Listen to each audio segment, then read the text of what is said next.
you me, the all-star? I can take it. You're an all-star. Top of the heap. Taking a litter. Cream of the crop. My son here made the all-star team. Yeah. They only picked 50 out of 1,000 kids, and Matthew here was one of them. As a reward, he gets to play on the international tournament. And we get jackets with our name on it. And he gets a jacket with his name on it. And we're going to Belgium. He's going to Belgium? It only costs $1,800. And then he gets a jacket with his name on it.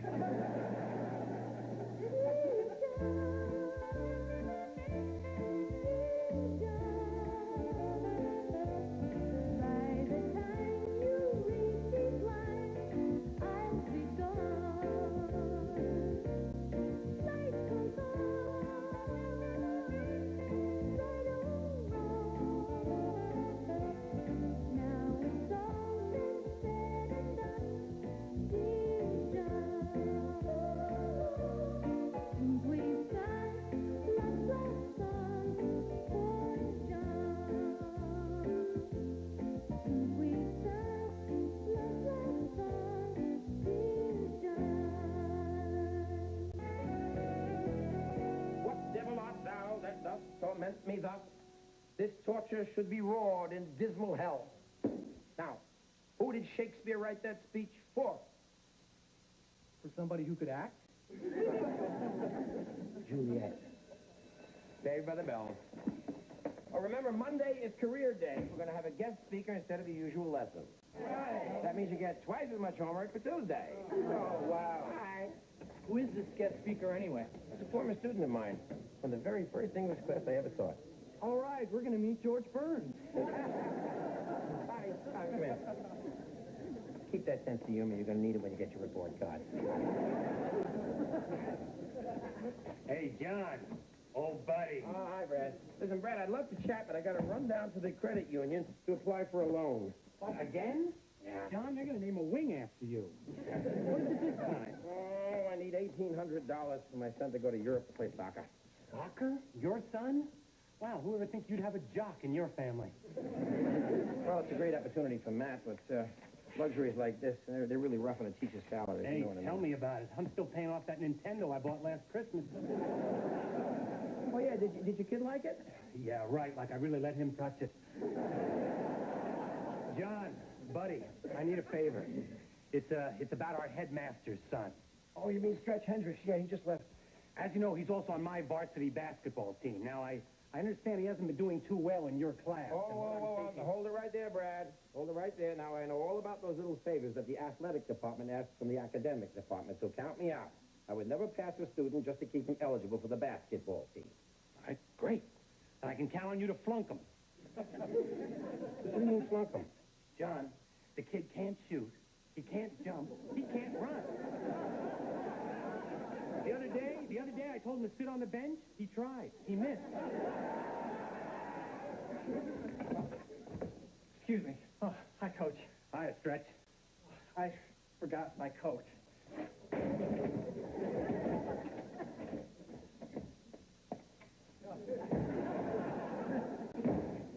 You see what I mean? Wait a minute. Wait, you don't expect me to intentionally flunk a student, do Yeah, you? John, it would just be for this grading period, and then basketball season is over. Next quarter, you can bump them up a grade. It'll all balance out. Oh, no, forget it. Look, you're the coach, right? You don't want him on the team, just cut him. Me? Cut the headmaster's son? Sure, that's going to look great on my resume. John.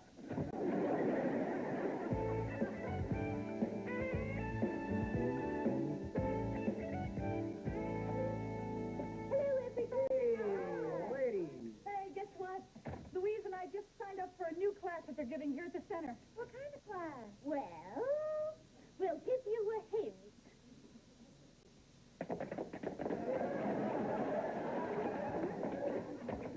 Well, I guess we can rule out staff dancing. Well, even if we don't become the Rockettes, tap dancing is an excellent form of exercise. I'm the one who could use some exercise. I don't even get to walk anymore. That new boyfriend of mine has me riding around in a limousine, day in and day out. Hi, everyone. Sorry I'm late. I was held up in a job interview. Job interview? But you have a job teaching. Yes, I know I do, Ralph, but I'm going to need to do a little moonlighting now. John, are there any, monetary problem. Well, as you must know, yes. Oh, dear. Yeah, my kid's soccer team is going to Europe at the first of the month. It's going to cost me a bundle. John. That really hurts. You got a cash flow problem? You didn't come to me? Your buddy, your pal, your compañero? How much you need? $1,800. Not anymore, you don't. Well, thank you, Kirk. Now I only need $1,795. Yeah, just don't cash that till Thursday. Yeah, well, I appreciate it, Kirk, but I've already applied for a loan from the credit union. Oh, well, if you're getting a loan, why do you need another job? So I can pay back the loan. Oh, you're one of those guys. John, what kind of job did you apply for? Oh, it's not important. It's just something in retailing. Oh, you mean like Macy's or Bloomingdale? Well, not exactly. Well, what is it? It's at an all-night mini-mart, but it's a very good one. Wow, you'll be making Slurpees. Well, eventually, yes. Well, for the first couple of weeks, I'll be in training. That is, if I do get the job. Plus, I have to have my final interview with the night manager. He wasn't there. His high school prom is tonight. John, this job you're seeking at the miniature mart, No, that's mini-mart. whatever, it's an admirable undertaking, but are you sure you're not just trying to buy your child's approval? You know, many weekend fathers spoil their children because they feel guilty about the divorce. No, Louise, I'm not just doing this for Matthew. You see, I'm doing it for myself, too. I mean, fathers are supposed to be able to do things for their sons, right? And my son's not going to be penalized just because his father happens to be an underpaid English teacher. Even if that means working nights, making Slurpees for a boss whose favorite poet is LL Cool J. Boy, John, if I ever have kids, I hope they have a father just like you.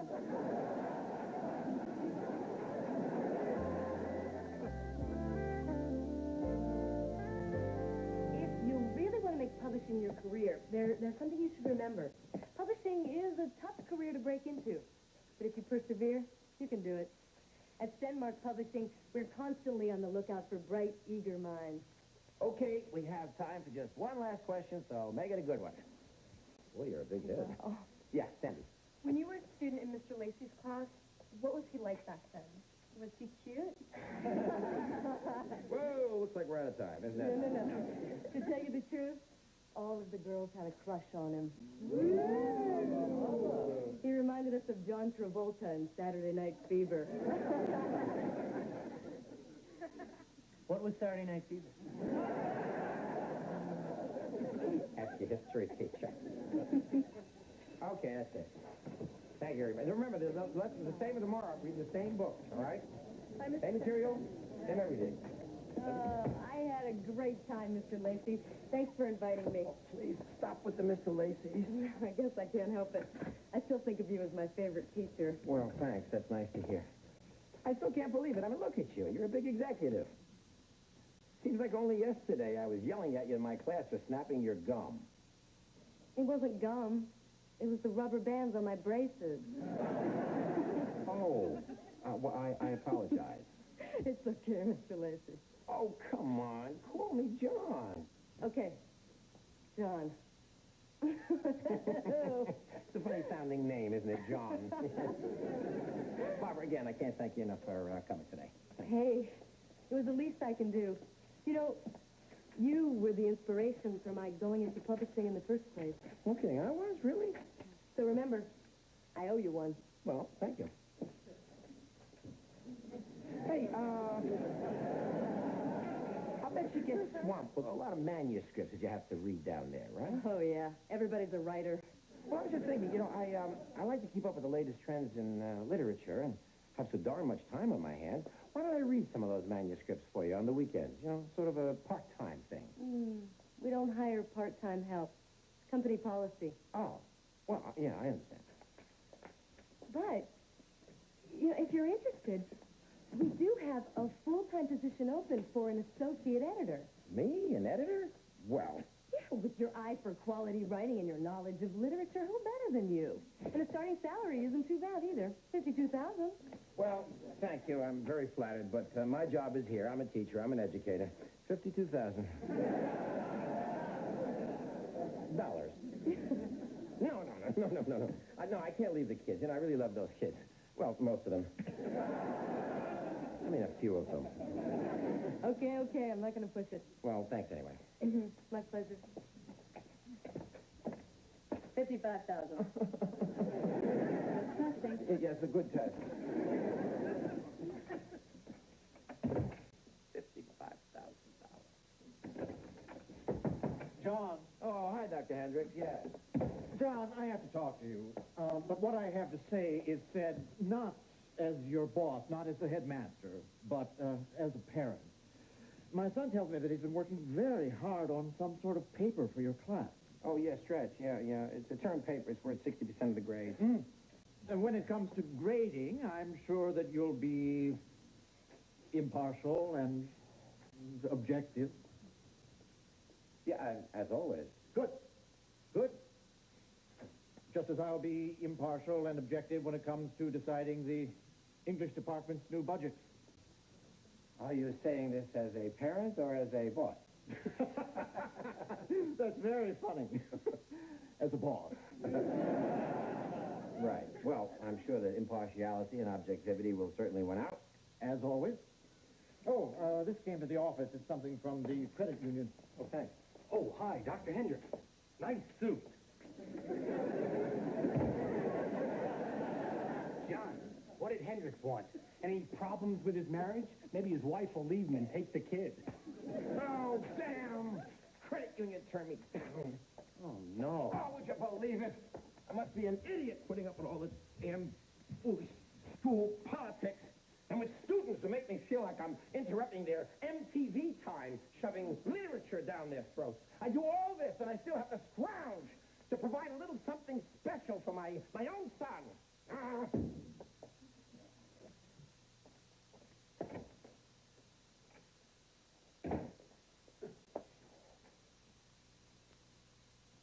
Poor guy.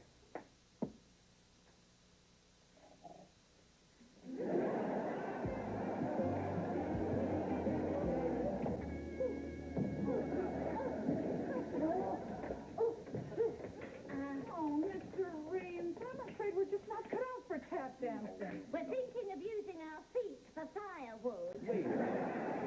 You can't get discouraged now. It's going to take a little time to get your sisters moving. Come on, let me see your time stuff there.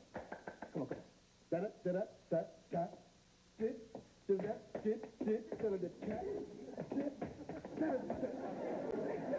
Well, like I said, it's going to take some time.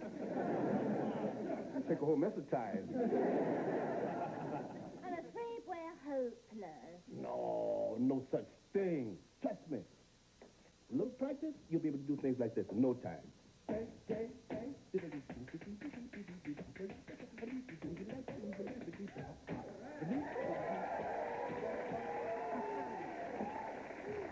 you, ladies. Keep practicing, okay? Hey, Phil. Kate, do you think we'll ever be able to dance like he does? Oh, don't be silly. Of course not. Hello, everybody. Hi. Louise, I think you better talk to Ralph. What is it, Ralph? Oh, the pressure's getting to me. This company sent me this new aftershave in the mail along with this questionnaire. What's it called? Sarge.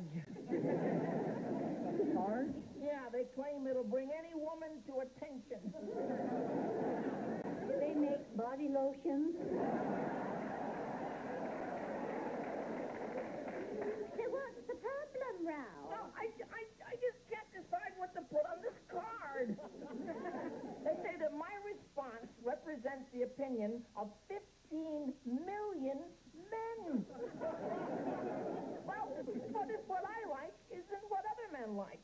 And what I don't like is is exactly what other men would like, but because I don't like it, they won't have a chance to like it or not for themselves. Why don't you just put down undecided? I did. Then I scratched it out. Kate, you tell me what you think. Does it smell masculine? Oh, yeah, Ralph, it sure does. Hey, guys. Hello.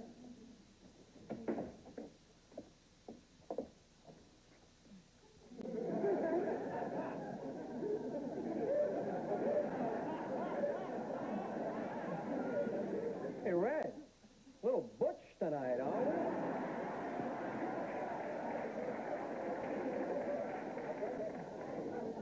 Hello, everybody. Hey, John. Oh, I'm at the end of my rope. I don't have the money for Matthew's trip. And the credit union turned me down. What happened? Oh, they got some ridiculous rule about not lending you more money than you can pay back in your lifetime. We're sorry, Joe. Yes, so am I. I've been a teacher for 17 years, and what have I got to show for it? A credit union form letter that tells me that I've reached my limit. Well, they're right. I have. I've reached my limit. I'm so sick of worrying about money. Have you thought about telling Matthew that you can't afford to send him? And break his heart? He may be disappointed, John, but life is a growth process. Yeah, that's right, John. Disappointment helps build character. You bet. Disappointment has made me the man I am today. Oh, God. Poor Matthew. No, it's true. It's true. When I was just a little tyke, Hollywood came knocking at my door. Producers were on a nationwide search to find just the right child actor for the television role of the century. They auditioned over 100,000 children for this particular part. And it came down to me and this freckle-faced little runt. Oh, you didn't get it? Were you kidding? They were begging me. But my mother didn't want to move to California and talk about breaks. Things had gone the other way. I would have been the beaver. Well, I guess I'm going to just have to be honest with Matthew. Hope he doesn't hate me. He's really going to be crushed when he finds out he can't go to Belgium. Boy, that was good pizza. Yeah, it was, Dad, but I really miss the pepperonis. Well, you know something, Matthew? To tell you the truth, I couldn't afford the pepperonis. Good job, Dad. Well, listen, son. I want to have a little talk with you. Sure. About what? Well, you know how when you have a really big disappointment in life and it really hurts, but somehow you learn from it, and in the long run, you become a better person? You mean like when Bucky, my hamster, died? Oh, yeah, like that. Remember how disappointed you were? Well, so was I. I mean, losing that little hamster made me a better person. At least now I check the pockets of my pants before I throw them in the dryer. Listen. Look, Matthew, you may not like what I'm about to say, but I'm going to have to tell it to you straight. You know, sometimes things just don't turn out the way you plan them, and you could get very disappointed. Now, about that trip to Europe with your soccer team. Oh, Dad, thanks for letting me go. You're the best dad in the whole world. Now, back to disappointment. Matthew, I'm going to be very disappointed if you don't knock the pants off that Belgian team.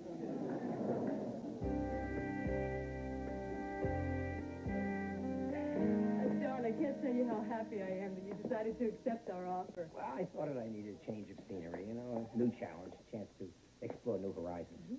Not to mention $55,000 a year. Hi, Mladen. Oh, good afternoon, Miss Dennis. John, this is Mladen Masaryk. He works in the mailroom. I am very pleased to be meeting you, sir. Oh, Masaryk, that's Czechoslovakian, right? Very good. Oh, if you ever need anything, just remember, the check is in the mailroom. Very good. And this is the office of one of our key people, Mr. John Lacey.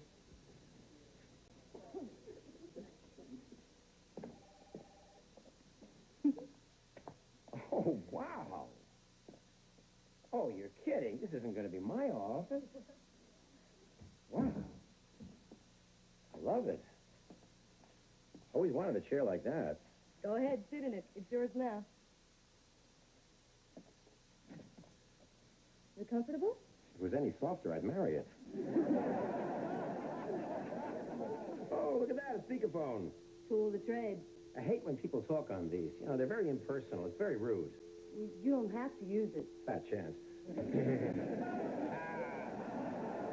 up, listen up. Mother hen to chicks, mother hen to chicks. We've taken the bridge. We're moving on in. Whatever you say, Mr. Lacey. Oh, thanks. That's Chelsea, our receptionist. John, as soon as you get settled in, I'd like you to look over a few of these manuscripts we have in development. Take them home if you need to. Finally getting even with me for all that homework I gave you, huh? I really should be going. I have to catch a plane to Toronto. John, I'm so glad you decided to join us. Funny how things work out, isn't it? Yeah, 15 years ago, you were that serious little girl in pigtails in the 4th row, and now look at you. You are my boss. Oh, boss. That sounds so formal. How about friend? Okay, friend. Yeah, that'll look better on the memos.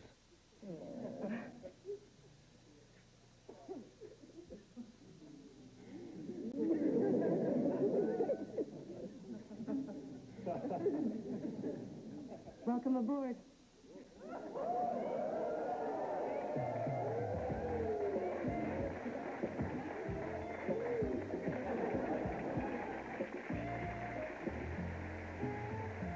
The life of an American Indian on an all-new Quantum Leap. This is Scott Bakula inviting you to take the quantum leap with me next. And Thursday night, it's the case of Ann Kelsey versus Rosalind Shays on an all-new L.A. Law. Thursday, only on NBC.